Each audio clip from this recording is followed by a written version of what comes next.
Hey everybody, Coach Haas here.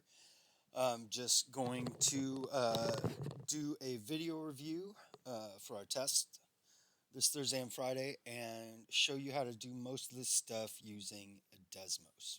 All right, so first question on the review, as you can see, I've typed it out in Desmos. All right, so uh, you can see that, right, we have no dots, we have no open circles, closed circles. So that means this keeps going down here. All right. Um, as I've taught you guys, domain and range. If you've got it, you've got it. Right. Otherwise, make sure that you draw your borders. Okay. Um, right. There's only one border to be drawn here. It's up here. This is the top of the graph. It doesn't go any higher than this. All right. So obviously, if there aren't any borders on the left, we go to negative infinity. All right. No borders on the right means we go to positive infinity. So that's what it would look like in the domain in interval notation. Negative infinity to positive infinity. Infinities gets parentheses. In inequality notation, that would be notated as XER, right? X is an element of all real numbers. All right. On the range, right, we have no border down below. Okay, remember bottom to top. So here we go from negative infinity and we go up to 3. All right, there's no open circle here. So 3 would get a bracket. And of course, negative infinity gets a parentheses. So the range would be negative infinity to 3. In inequality notation, um, all these numbers, 2, 1, 0, etc., etc., etc., those are all less than 3. So all the values of y would be less than or equal to, because there's no open circle, 3. All right, moving on to our next question. All right, well, not the next question, but another question.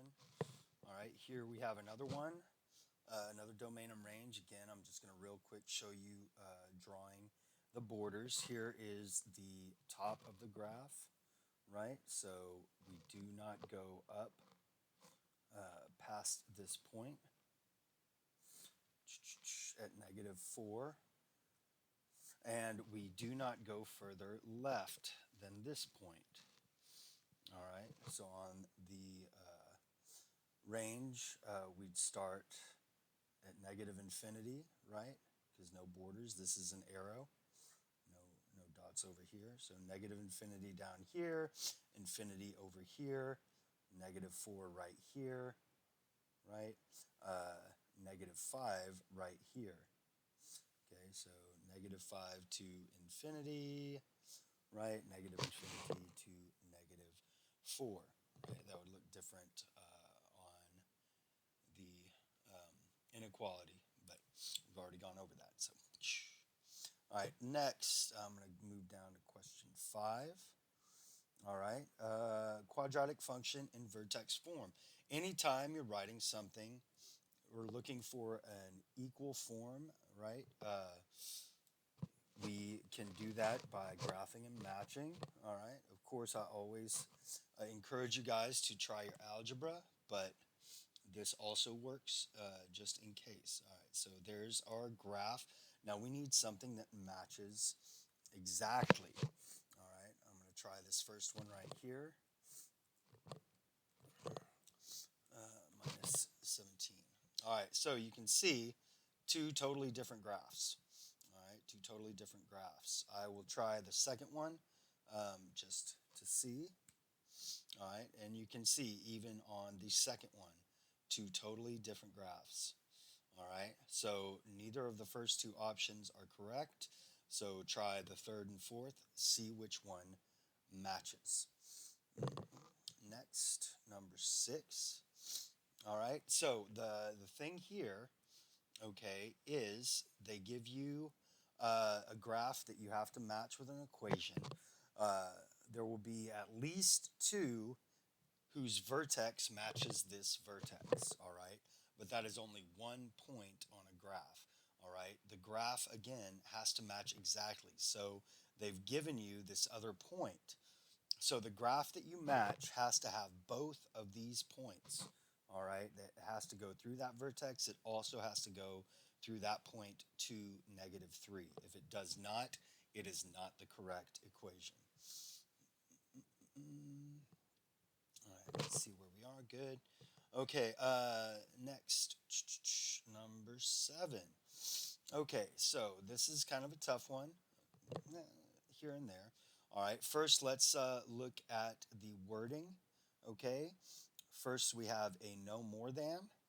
Okay, if you'll remember, no more than 400, okay, means less than or equal to, right? Because 405 would be greater than 400, right? So we are looking for a less than or equal to, because it doesn't say just less than 400 square feet.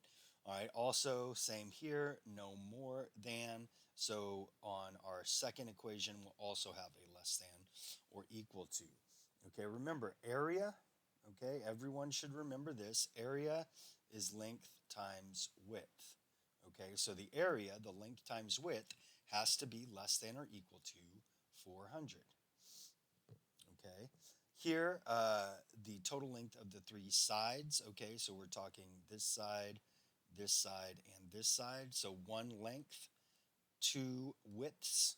Okay, it's only three sides. So that would be one length plus two widths. Okay, that has to be less than or equal to 60. All right. Um, there we are. Okay, word problems, unfortunately, are usually the only ones that we can't do using Desmos. Okay. Number 8. All right. And absolute value word problems. All right. Absolute value word problems. Remember, on the video, we had x minus mu. Okay. Is equal to sigma, right? It'll either be equal to or less than or equal to in an inequality word problem. But this is asking for minimum and maximum, so we have an equation. All right. Again, simply, okay, as simply as I can state this, it will almost always, okay, I haven't really found examples where this is different, but it will almost always be x minus the bigger number. All right, big number, right, equals, of course, or is less than or equal to the littler number, right? And of course, without even reading the question, I can look over here and find an x minus big number equals little number. All right, and that's the correct answer. So as easy as that, okay, that's as simple as I can put this, right? Absolute value of x minus big number equals little number. All right, I'm going to pause to check my time. All right, I've got about a minute left on this first video, so I'm going to go number 9. Okay, which value makes this equation true? Obviously, that means we are looking for the solution, okay? The way I have shown you how to do it, okay? Just enter the equation exactly as it looks, equals 2x plus 7. All right, and here, okay, we're gonna zoom out. We have two solutions here. Okay, the first solution, okay, we can see goes right through 15. There's no choice for 15 here, so let's go look at the other solution. All right, obviously this is between 0 and 1. All right, now we have a couple of fractions. Okay, 8/3, the bigger number is on top, so that is more than 1. 1/5 is the other solution. All right, now if I zoom in a lot, right, I get a fifth scale: 1/5, 2/5, 3/5, 4/5, 1. And so 1/5 would be your correct answer.